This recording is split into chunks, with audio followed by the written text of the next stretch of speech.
Alright, hello, and good afternoon, or morning, or evening, or middle of the night, or whenever you are watching this video.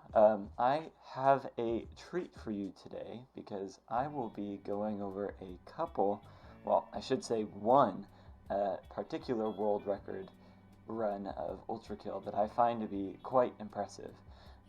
In fact, I know this runner uh, somewhat personally. I don't know many of these runners in real life, and I don't really know their personal lives, but we do interact online at a regular basis, and I really think that this level, and this category is just so impressive in terms of execution and sheer amount of routes that there can be for the level, and just and all the just insane hell strats that have to go in to make something like a 26 for 0.3% possible.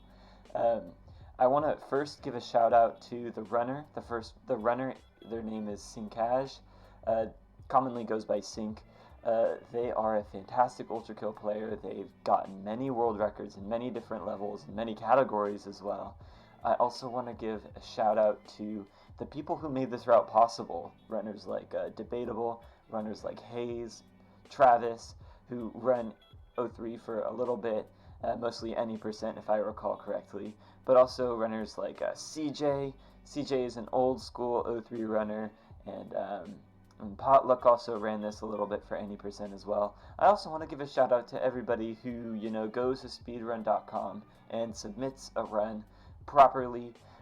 Does not include RTA in their IL submissions, because you really keep us going and keep the game popular, and that's what it's all about, right? We're all here to have fun and just demonstrate our skills and have fun getting personal bests. By no means, if you're starting, should you compare yourself to this run, because everybody starts somewhere, and the big part of speedrunning is really about taking your own times down and getting personal bests, and just doing the best that you can. Alright, so with that introduction, I think it's time to get to the run itself. So I just have it pulled up right here. 0.3%, we're going to go through each room one by one. We're going to talk about, the strats, some of the alternatives, how it's developed over time. We'll also kind of talk about, where it could go theoretically. Sink has said that, theoretically, you've got maybe a 25. 25 is theoretically possible with current strats, according to them, although it is incredibly difficult. Before we really get into the run, I do want to go back and say, again, shout out to Sinkaj here. Go subscribe to them on YouTube. You can see I am Dude Really. It's the channel you're watching on right now. I don't know why I'm not subscribed. There we go. I'm also going to hit that notification bell when it comes back up, so we can make sure that we get all the notifications for when that 25 drops. Wink, wink. Okay, so let's get into the run. Let's take a look at how they're going to set themselves up. So they're falling into the level here. Okay, right off the bat, hold up. Right off the bat, usually when you're starting a level, you're going to slam store or do some sort of ultra boost start just to get out the door as fast as possible. You used to walk up to the door, but back in way early in the early access development, Hikita, the main developer, changed the entrance door so that the speed of the door opening was affected by the player speed. So as we can see, Sink is kind of just sliding up to the door. You used to just walk up to the door, slide up to the door, just because if you went too fast toward the door, you'd bonk on it. But nowadays, you see a lot of people doing slam stores or ultra boosts out the door because of that change in door speed, depending on player velocity. Okay, so right away, we don't see them doing that, and that's for a very specific reason. They're going to do something called an SSJ, I believe. An SSJ, or a dash extension jump. Hayes, the runner Hayes, really, is ride or die for the dash extension jump. Debatable is ride or die for the SSJ. I think Sink here does the SSJ It's really inconsequential for this entry, other than, SSJs don't cost any stamina, which is kind of a big deal later on. But just for this entry in particular, it does not matter. Don't, I could be corrected in the comments by another top runner, but, I really don't think SSJ or dash extension makes a difference in this case. So let's see what they do out the start room here. Okay. Alright, so first, we kind of go back there, we can kind of watch what actually happens. So they're sliding, they do an SSJ, which allows them to get just enough speed, they shoot the overpump, and then here they're going to hit a split shot, and they're going to get all 6 kills. What they want to do is they want to kill 4 filth that spawn down below, and they want to kill 2 schisms that kind of spawn a little bit above that entry door.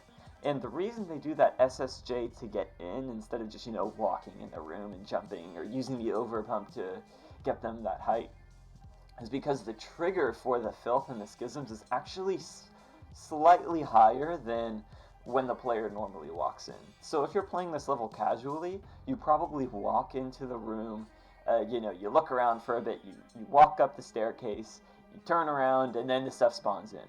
So by hitting that SSJ or dash extension jump or just jumping in, you will spawn the mobs there so that you can successfully get all the kills. And as we can see, we have 6 kills, which is how many we want to go into the next room. I say we as though I'm running the level here. I am not. Famously, 03 is a very hard level. It looks super easy when the people do it, when the runners do it, but it is not easy at all. Okay, so let's see what's in the next room. In the next room, we're going to see 2 strays spawn, and then 2 more strays spawn. And then Sync here is going to use 2 splits to hit these strays. Now, I think you could do something like a explosion boost with like an unfriendly bullet, something with a really large explosion radius, but I think it's overall just slower than hitting a slide jump through and keep going. I'm going to go ahead and just make sure I don't get DMCA'd on any of this music here. I'm going to make sure I go back to another old, instrumental track. Okay, here we go. Alright. So, yep, split. Okay, so if I actually back it up a couple frames. Okay, here we go. Come on. Back up the frames. Come on. Okay, so, when they go into this room, they are throwing a coin as they slide jump through, and as soon as it hits the early split, they're hitting 2 strays that spawn. So you can see, actually they hit the split before this stray spawns. This is how optimized this level is. So they hit the split, hits 2 strays, the other 2 strays are spawning, hit the next split as they turn around, and then it's going to be a dash jump into the next room. And you can, how many frames is that between the split? Okay, so no split. Sync, come on. That's 2 frames of free split time. Come on. I'm saying that quite facetiously. The fact that they hit the split within 2 frames is sort of like par. Usually you have a 3-frame window at 60 FPS to hit that split. So hitting it after 2 frames is not anything to, that's not out of the ordinary. All right, so we hit the split here. We get the last 2. There is a stray behind that wall there, and you see it hit the other stray. And then they're going to dash jump into the room. Yep. And then they turn around. And then here, see, okay, so this strat has gone through many iterations over time. Way back in the beginning, when overpump split was kind of like the norm. So I guess I need to talk about the first entry again. The first room, it used to be you just hit the overpump, and then you hit the split. And then you went and you got the 2 strays, 4 strays, and then you came into this room, and you would shotgun punch the schism that's about to spawn, and then you would use the mal rail to take out the other 2 schisms. But you'll see later on in the run, we're going to hit a pretty insane timing for a nuke, and as it got routed in, rail cap was a big deal. So they ended up rerouting rail into the first room with the overpump and the split. That used to be just a nuke, but then they had the rail cap again. And what I mean by rail cap here is your rail cooldown in P% is about 15 seconds, if I recall correctly, 15 or 16. I can never remember which.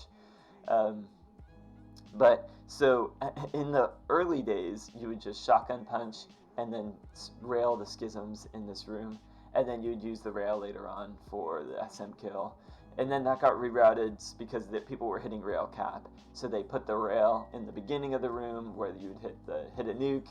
And then, as we can see, the rail got pushed back because later on we'll see that we got rail routed out of the SM kill as well.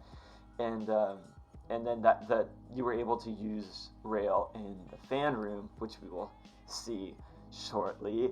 And that was used for a nuke. And then people hit rail cap again. So they took the rail completely out of the first half of the level. We're going to save it for one of the last rooms. You will only see them use rail once, and you should see them hit the nuke before about 15 or 16 seconds. So let's see what this person's going to do. Now, at first it would be you would just shotgun punch this schism, and then you'd use 2 coins. But you ended up running into the coin cap, because as we saw, the overpump split at the beginning used one coin, and then in the previous room we used 2 coins, and as you can see here, we're actually almost out of coins. So here we're going to, if you actually look at the weapon icon on the screen, we can see that we're out. We cannot use 2 coins here. Now, I don't think the coin cooldown is really that big of a deal if you're not really at these insane paces.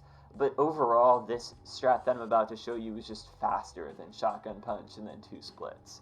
Mostly because you didn't have to wait for a double split window. Okay, so let's see what they're going to do. Okay, so that was really fast, but basically what happens is, what they're going to do is they're going to coin punch. Okay, so the coin is in the split state, coin punch, and then they're going to shoot the schism, and that takes out all of the schism's health. And then we see that they're going to save this coin because they coin punched first, and they're going to use it to kill the next 2 schisms. Now, thankfully, after the coin is punched, the coin is powered up enough so that just a regular split shot will kill both of these schisms.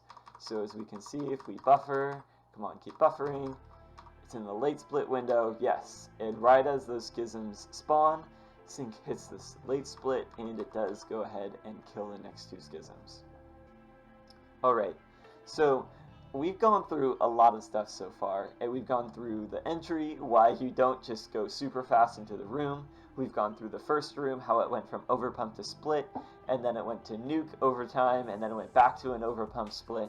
And then we talked about the second room, which has usually always just been 2 splits. This room had many different iterations as well. We talked about how it was shotgun punch and then rail, but because of how rail got rerouted throughout the ages, it kind of just, they kept having to push rail back until eventually we're not going to use rail until fan room. So in the next section, we're also going to see another example of how sort of health strats have kind of become mandatory if you really want to get these low times. Insufficient power, this next phase of the level is famous for being an insane, display of technical skill. So this place is called Insufficient Power because when you are playing casually, you don't have a shotgun, it will say insufficient power. Usually you have to go down and fight SM in a casual run just to get the shotgun, just to get through the section. But luckily, because all P% runs are on New Game Plus, we don't have to do any of that. So what Sync does is, oh my goodness, see, we're not even 10 seconds into the run, so I can't even use the YouTube shortcuts. So as the previous room was cleared, we're charging up the overpump. Use the overpump to get up into this door. We're going to dash through, use the shotgun, KB blast, not the shotgun, the KB blast shockwave to destroy this boulder that would usually give us insufficient power, and then they're going to go through, I believe this is a dash, slide, jump. We can tell by the stamina here, actually. Let's watch. Let's watch the stamina. Okay, 3 stamina, dash. Actually, it's a dash jump. Okay, so they're going to dash jump or dash slide jump. I can't tell quite off the hand because their HUD is being obscured by the KB. I guess I should have asked Sync ahead of time what this actually is. I believe it is a dash jump because a dash slide jump does give you too much height. So if you notice, they're gonna shoot the core eject over this little piece of level geometry, reset the KB cooldown with a whip while they're charging up the overpump, hit these filth. The core hits the strays that have just spawned. Now the overpump is completely charged. They're going to dash through, hit the schisms, and go on into the next room. Okay, so let's go back here and kind of see what happens a little bit more slowly. Let's see if I can put it on, let's see, playback speed. Let's go like maybe half speed, okay. Half speed looks fine. So as they shoot the core here, they want to get through this little gap in the geometry right here. And the whole reason why they're doing this is so they have enough time to charge this overpump so that they can kill the strays by the statues without actually just standing there and waiting for it to charge. If you go back and watch some older runs, you might notice them, slowing down in this area. We don't want to do that. And in fact, there's actually a faster version of this hall where you just YOLO, I think you look backwards and hit the KB so you can go around this pillar. Hold on, let me show. So they're actually going around this pillar on the left. They're going to go between, and then they're going to go up here. There's a faster version of this where they kind of do a side diagonal dash jump this way to cut the corner, but then you have to like flick back and hit the KB while you're charging, and then it's like a backwards overpump. That's like the super duper hell strats that I think are necessary for a 25, but don't quote me on that. I'm not the expert at 03p%. I'm just here to marvel at the technical skill of this. Again, most of these strats, I think this strat in particular is called the money shot, getting over that geometry to hit those strays with the core eject. I think that was pioneered by Debatable or Hayes. I'm not quite sure. I'm pretty sure it's Debatable, but if I got that incorrect, then Deb or Hayes, correct me in the comments, please. I'll be sure to pin your comments, and you can also go through and correct me in every other aspect of what I'm getting wrong on this level. Okay, so again, the only reason they shot that core eject so early was so they now have this overpump fully charged. They're going to kill the filth. As we can see, the core eject has killed these 3 strays to our to the right, and we're going to slide jump through those pillars. Now the overpump is completely charged. We're going to do a dash storage to store some iframes, or I think just a dash is fine, but dash storage is typically safer here to kill those schisms and move on into the next hallway. Alright, so let's put this back to normal speed so we can really appreciate what's going on here. So now we have full health back again. Sync has replenished their health from the overpump. So now we can do another explosion boost. They're going to do a core eject. They KV early so they can get the shockwave ready for the filth that's about to spawn. Yep. Now, okay, another health strat here. I think theoretically you can hit like a god bonk on a piece of level geometry here. Where is it? Okay, up here I believe there's a piece of geometry, or over here, that you can bonk onto and then get on this like sideways ramp that you can then slide off of and do a little bit of an ice skate where your friction doesn't usually apply as much. Ice skating is like, I'm not really quite sure how ice skating works, but you can like slide off of it and then just hold it and then jump just into the next section where we're going to see that is necessary. So there, the shockwave takes out all the filth, and we are doing a slide jump into the next section, charging up the overpump, using a slam to kill that stray that spawns. Let's see, can we see it? Yep, there's the stray that spawns. You're not power slam, you just slam onto it. And then we're actually lining ourselves up against the glass that is right here. In previous iterations of this level, you would actually go through the checkpoint, go into the next area, do a little bit of an overpump, kill some of the other enemies that spawns. But once Rail got routed out of SM, then we were able to actually route in Rail into this area of the level. And by routing Rail into this area of the level, you don't actually have to go through and kill everything methodically.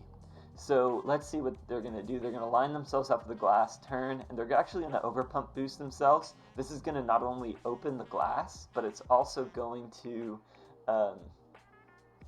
break the glass and also propel them through the area with the crushers or the spinny things that will allow them to kind of take a shortcut. A lot of you might be saying, dude, I've noticed that here there seems to be a lot of different ways. Like, this is kind of a lot different than like a casual playthrough, but this seems like just a lot of fast execution. A common thread of a lot of Ultra Kill runs is like, okay, do the same strats, but like faster for optimization.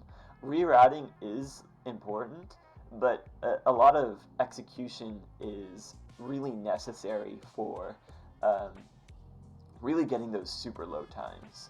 Like, you don't have to do the overpump split and some of these other things that we're going to see towards the end of the level to get a really, really respectable time. If you really just go through and practice your movement, get it back down consistently, make sure you're executing the strats quickly, that's really is what's going to help you drive your time down. And also, by all means, these strats are insanely hard. Don't feel like you need to copy them right off the bat unless you're really, really feeling ambitious, like you want to get a super low time. And as we can see, we're not even 15 seconds into the level. So if we had used Rail at the start, it would not even be back up yet. We've talked about this. I've been talking about this level for a while now, 20 minutes, and we're not even 10 seconds into the run here. Or excuse me, 15 seconds into the run. So, we'll go back and we'll watch the whole run one by one so we can really appreciate it and really appreciate the technical skill on display for us here. Oh, I should mention there's also the input overlay in the bottom right if you want to really look at what's going on. Okay, so actually, let's go back. So they're going to hit themselves with the overpump. They use a rocket here to break the glass, moving into the next area. Before rockets were in the game, you could have used a slab, but I think rockets are generally faster, ? Because you don't have to flick the entire way. I'm going to actually back up the frames here. Yeah, as you can see, they actually hit the rocket off to the side, but the shockwave does break all the glass here. So, you don't have to flick all the way to hit it with a hit scan of an alt revolver or something like that. But you can. If it's all preference and muscle memory, unless you're really, really grinding down that time. So again, we're going under the crushers before they can activate. We're going to actually punch that stray. We're going to save that idea for later. Why do we need to punch the stray when we're just going to be moving into the next section? That is a slide jump. As you can see, there is no time wasted. Slide, punch, turn, and jump. And here they're going to use that nuke. So, 15.446. Now, oh my goodness, I'm going to have to look this up. I can't remember if it's 15 or 16 seconds. I believe it is 16.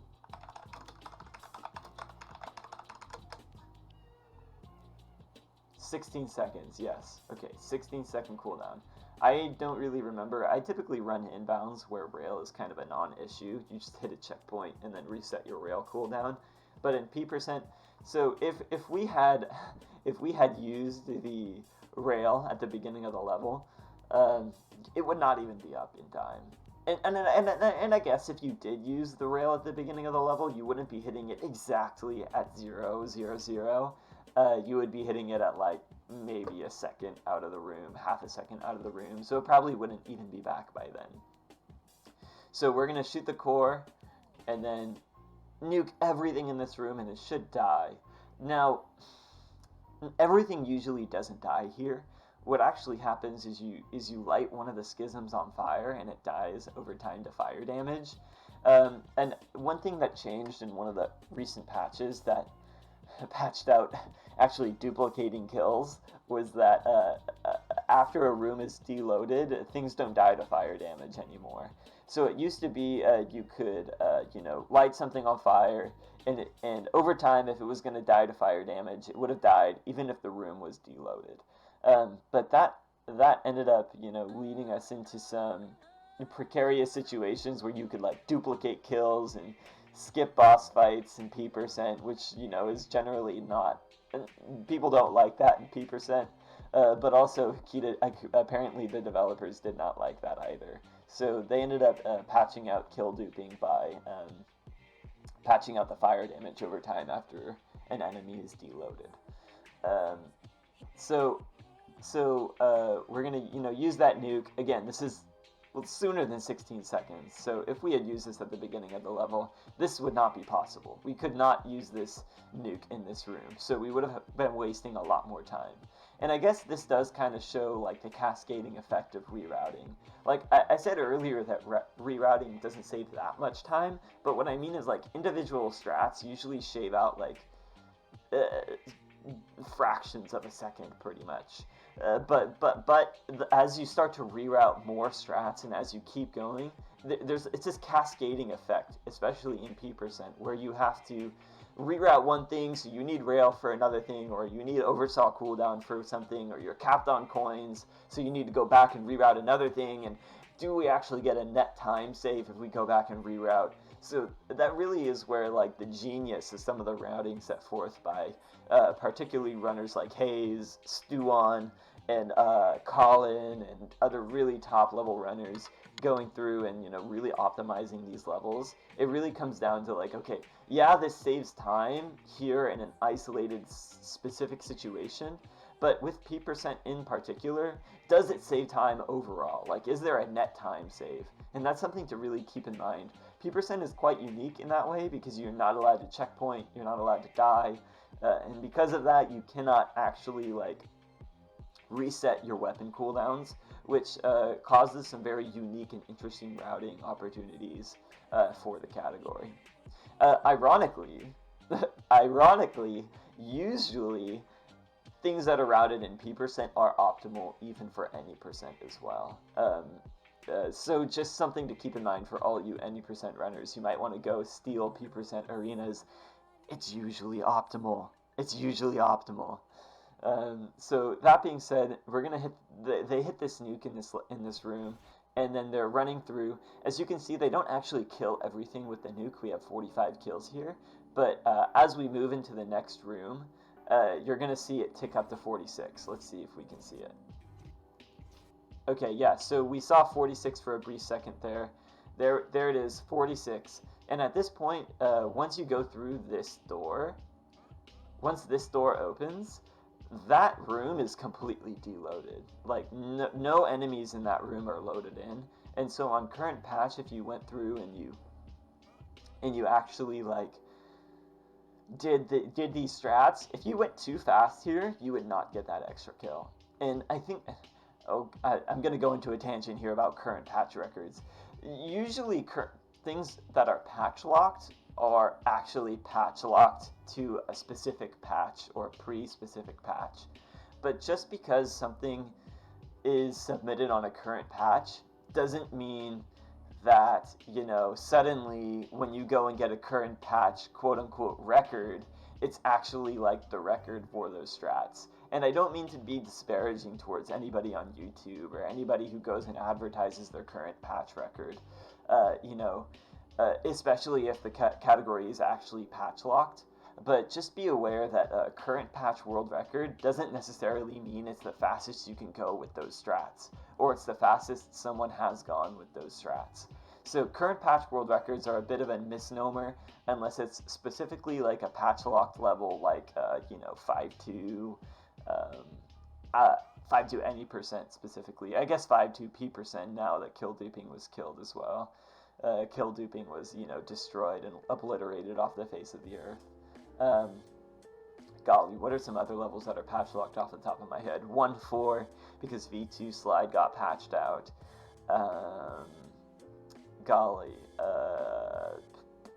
I'm totally blanking here, but there's many any percent levels have been patch locked. I mean, any percent in particular, like, he goes through patch locks all the time. When Ultra Boost clips got patched out, when Zoomies got patched out, so many levels just got, obliterated and patch locked, and it's just like a hellfest of patch locks if you're trying to run any percent ILs. So, if you really are looking to run any percent, full game is super, super, super competitive at the moment. It's also actually quite challenging and skill-based. So, just something to be aware of. I guess I got in a bit of a tangent about current patch world records, but, patch locks are a thing. They do come up in ultra kill levels, but they don't actually,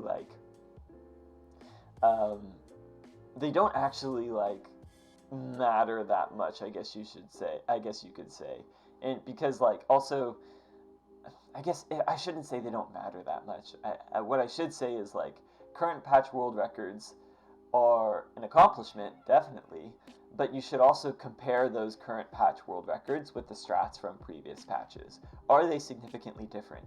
Do they save time significantly? Etc., etc., etc. Does down patching provide you a distinct advantage, and so on and so forth. Oh, excuse me.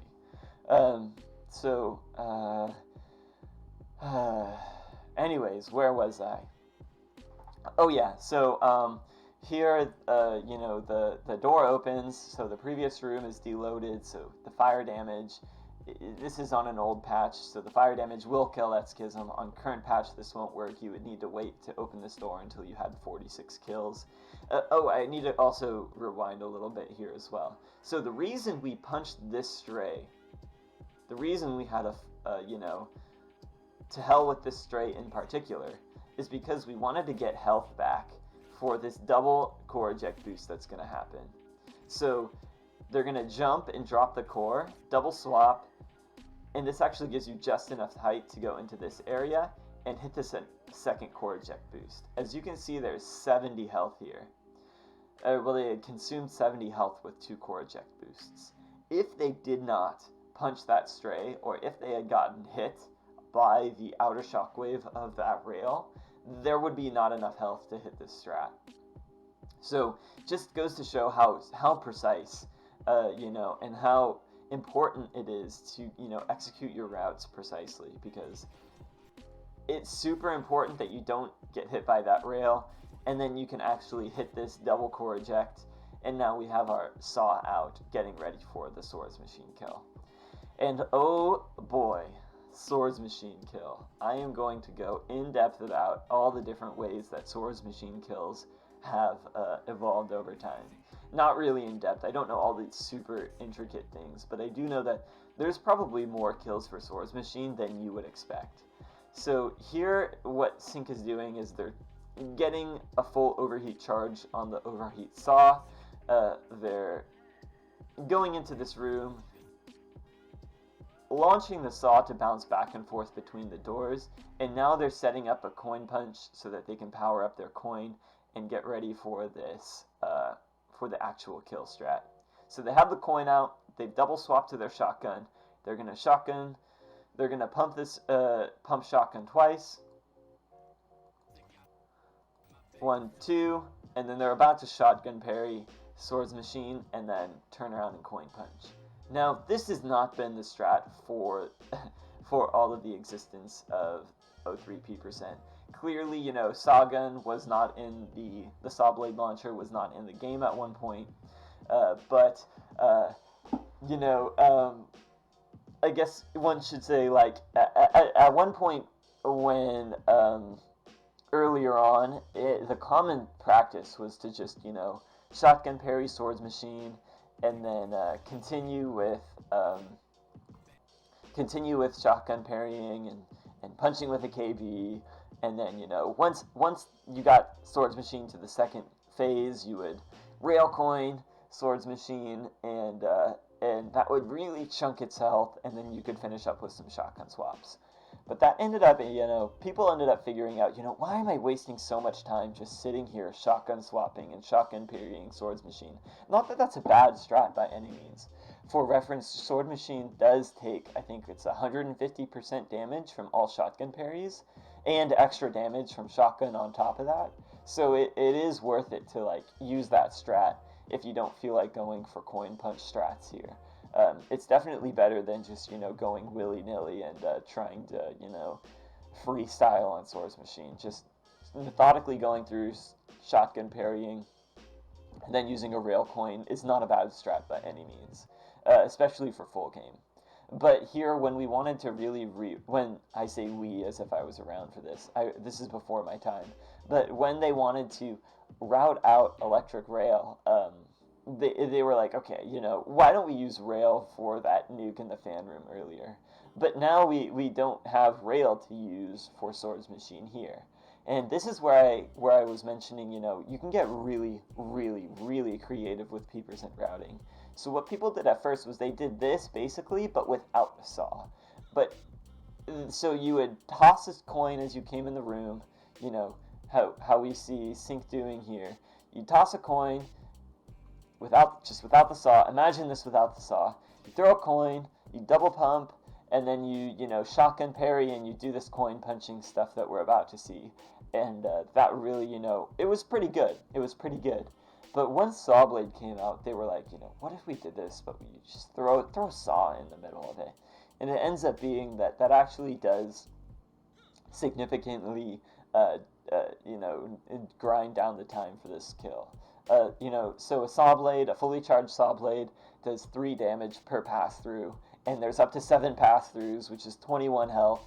And I do believe Swords Machine has like 100 and some odd health, 100 health maybe. I could look it up, but I don't want to off the top of my. I'm gonna look it up. Golly, I'd have to boot up Discord, and I don't want it to mess up the recording. Never mind.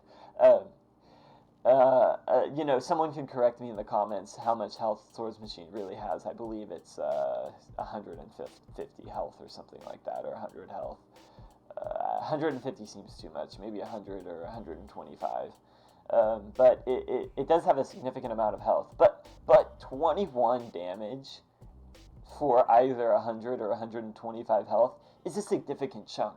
So 21 damage is like 1/5 of the entire health bar for both phases. For 100 damage, it's even more. 100 damage, I should say. 21 damage is over 1/5. For 125, it's like over 1/6. So it's definitely worth, or it's just about 1/6, I should say. It's definitely worth. It's definitely worth. 1/6 of the health bar, you might be scoffing, but 1/6 of the health bar, why don't you just dead coin for a minute and then 2-shot SM? Okay, yeah, dead coin for a minute and then walk in here and kill SM, have fun with that, but, you're killing that time. A lot of those dead coin kills you see in other levels is just because you have a cutscene where you don't waste time, quote, waste time, because you're stacking up this coin damage as the timer would have elapsed anyways. But because with this SM fight, you don't have much time at all, you really have to jam in as many, things as you can to really grind down the kill time.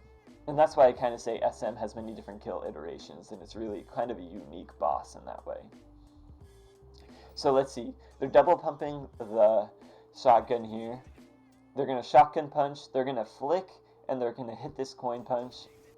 Flick up. As you can see, we kind of got a Swords Machine with a saw hat here.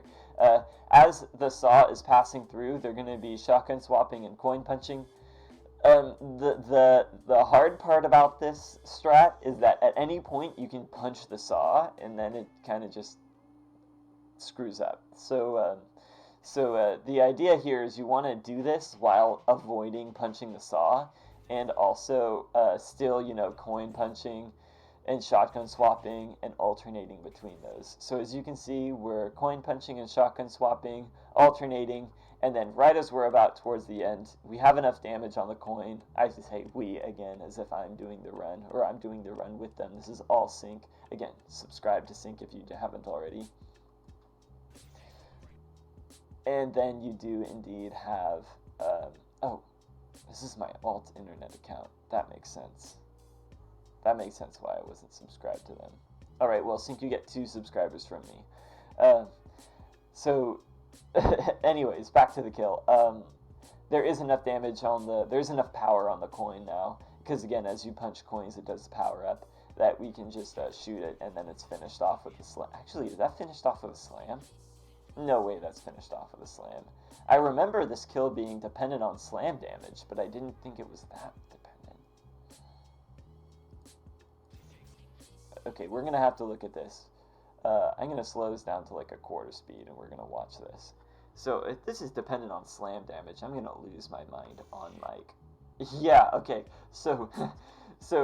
this last little sliver of damage right here is taken by a slam on the Swords Machine. So don't underestimate the damage from slamming, fellows, ladies, gents, non-binary folk, and others. Okay, funny. And then as you can see, we're gonna just do the exit. The exit is not anything to scoff at by any means. I need a drink of water. Hold on.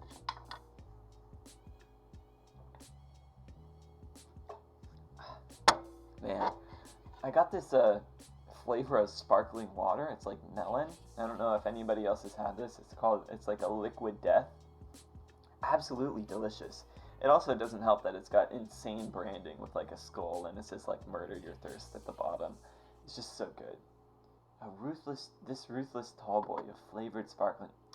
Fantastic wording as well. Death to plastic. I love it. I love it. All right. So going into this last section here, I say we again. They just finished the kill. We've got all the kills. We've got the style. Look at the timer. It's insane. You know, we're still under 25 seconds after that kill. Now we're going to do something special. We're going to do something called the sideways slam store exit. So I see a lot of people in the comments in Speedrun Discords like, why do you look sideways when you do exits with a slam store? Well, I got one word for you. Optimal. It is optimal. When you are in a slide state midair, a true slide state, I should add. So not free sliding, not like you core ejected yourself and you're holding slide and you're moving around, but like a true slide state, like you hit a dive or you slide off of a ledge. Oh, excuse me.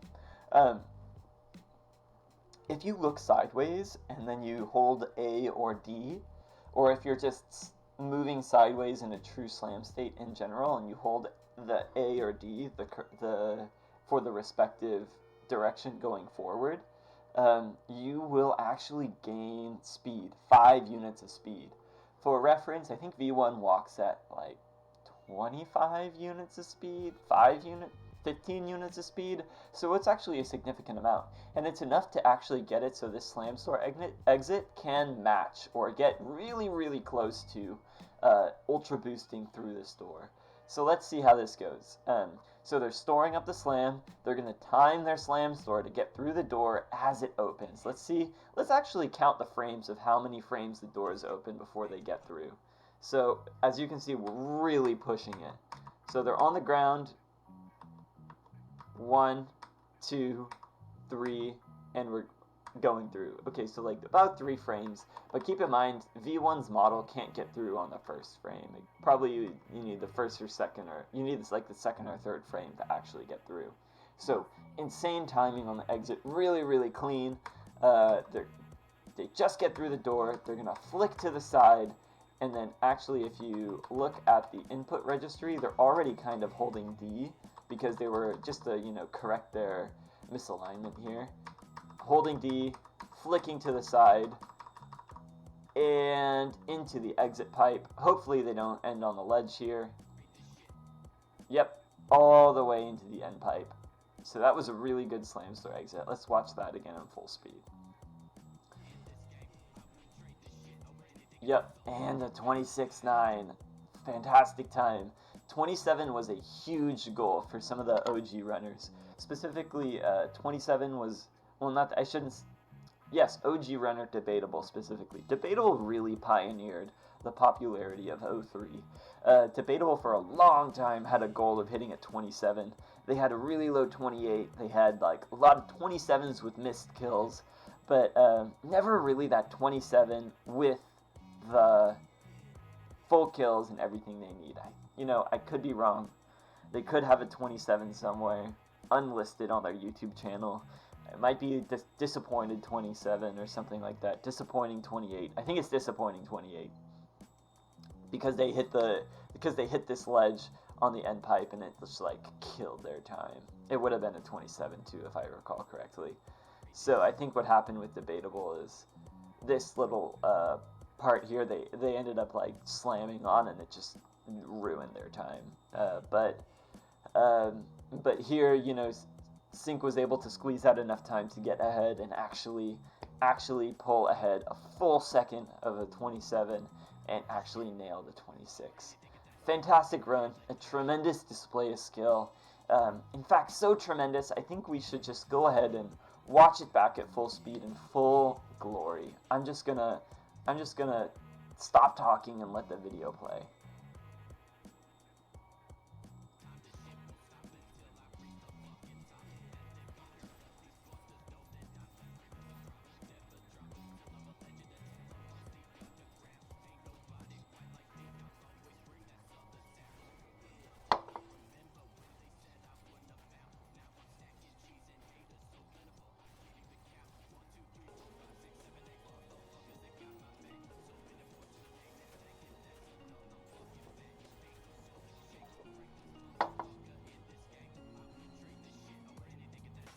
And there it is. And there it is. And there it is. Alright, so I hope you enjoyed listening to this old man ramble at the sky. Look at all these other videos. Fantastic. Please go check out some of Syncaj's other runs, some of Vendetta's other runs. Please go just check out Ultra Kill speedrunners in general. They are awesome people. They are fantastic people to hang out with online. And they're very skilled at Ultra Kill. Huge shout out to, again, Sync. Huge shout out to Debatable, Hayes, everybody who's contributed to O3 throughout the years. CJ, one of the OG O3P% runners. Huge shout out to just all the moderators on SRC. Shout out to BGB for also making sure that these boards are ran cleanly and moderating the Speedrunning's Discord, which is, can be hectic sometimes. Shout out to, Dark Nova for really popularizing the game by making all those documentaries on 1.4 and P1. By the way, a little bit of a plug, Dark Nova will have a new video coming out soon. I'm not going to spoil what it is, but and I'm not going to say how soon, but I'm going to say that, there is a new one coming out in the future. Shout out to all the other people running different categories as well. People running weaponless, any percent, no out of bounds, my personal favorite category. If you want to get into Ultra Kill speedrunning, I know that Silly Pilly has a guide for any percent, some levels and layers specifically. I think even a full game guide. I know that Usam is coming out with a guide. I know that oh my goodness. I don't know if anybody else is coming out with an actual guide for running specifically. But if you're ever in one of the Discords, don't hesitate to ping world record holders in those Discord speedruns channels. We're more than happy to contribute to the general knowledge, and more than happy to help people learn the game and really get into it and get excited about speedrunning. Again, like I said, don't feel like you need to compare yourself to the world record runs if you're just starting. Definitely watch them so you can see what's possible, and if you want to go for it, go for it. But there's also many other runs of people being quite innovative with their strategies and getting creative in their own way to, find what works for them. And speedrunning is really all about personal bests and personal growth. So, again, try not to compare yourself too much unless, you're really about that competitive side of speedrunning. Anyways, if you liked the video, if you liked hearing Old Man Ramble at Sky, go ahead and let me know with a like. Otherwise, don't like it. If you didn't like the video, don't like it. That way I know. You know, if you want to hear more stuff like this, let me know what level you want me to go super in-depth about in the future, and I can surely ramble at the sky and shake my fists some more. Anyways, that's about it. Maybe I should let me kill 10 seconds so we actually get to the 50-minute mark.